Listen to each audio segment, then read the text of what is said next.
Alright, I'm going to talk about something that's a little bit controversial, and that is why Red cameras suck.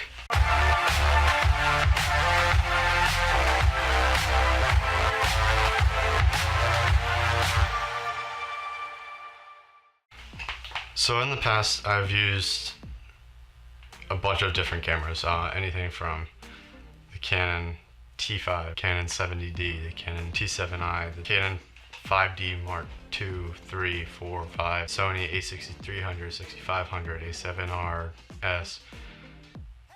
I've used quite a bit of cameras, and one of them that I've come along that I've needed for some client work is the Red digital cinema camera.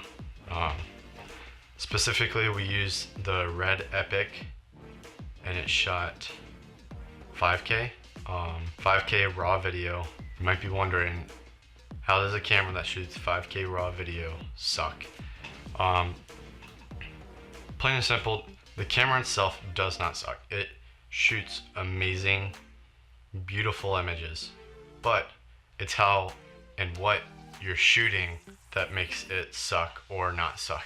What I mean by that is, so one time we were shooting a concert and we had the Red, we had the two Sonys running, so we had a 3 camera setup, and the Red camera was the main camera, just on a tripod, zooming in and out, moving it back and forth, and that worked great. It was awesome. Got such good shots out of it. And then another time we used it on a no budget short film.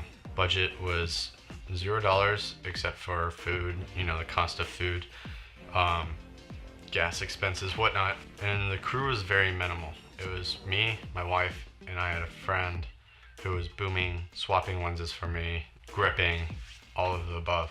So, and we had it decked out. This was like one of the first times I've used the Red.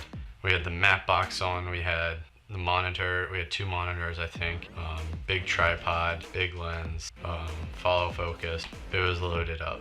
And for something, and we were shooting in a tight spot, and for something that's just probably gonna be played on phone screens and maybe a film festival screen,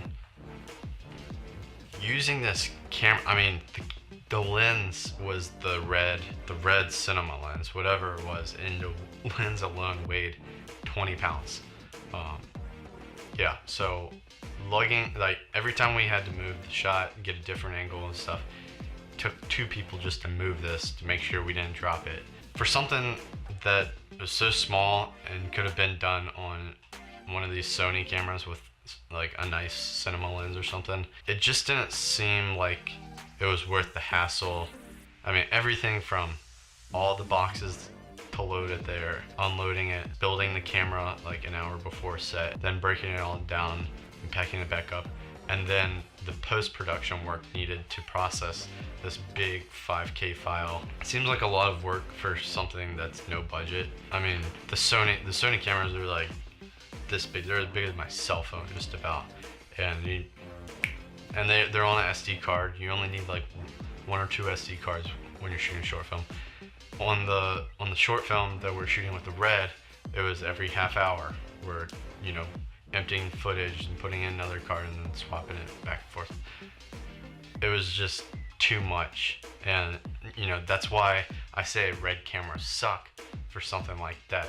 They're great if you have a budget and you have a crew behind you, but if not, you're gonna have to keep it bare minimal, and you're probably gonna get better quality building up a mirrorless camera like the Sony a6300, A7, or the GH5 or whatever. Because the GH5's, I think it does like 6K anamorphic or something. It's putting out great quality for such a small camera. So in short summary, the Red camera sucks when you are using it for something that is a simple shoot. It does not suck when you're using it for a budgeted shoot and you're gonna have a crew to help you load the camera, pack it up, set it up, build it, everything that comes with it. So I would like to know what your thoughts are. If if you've worked with a Red camera or haven't worked with a Red camera, what your opinion is. Leave it in the comments.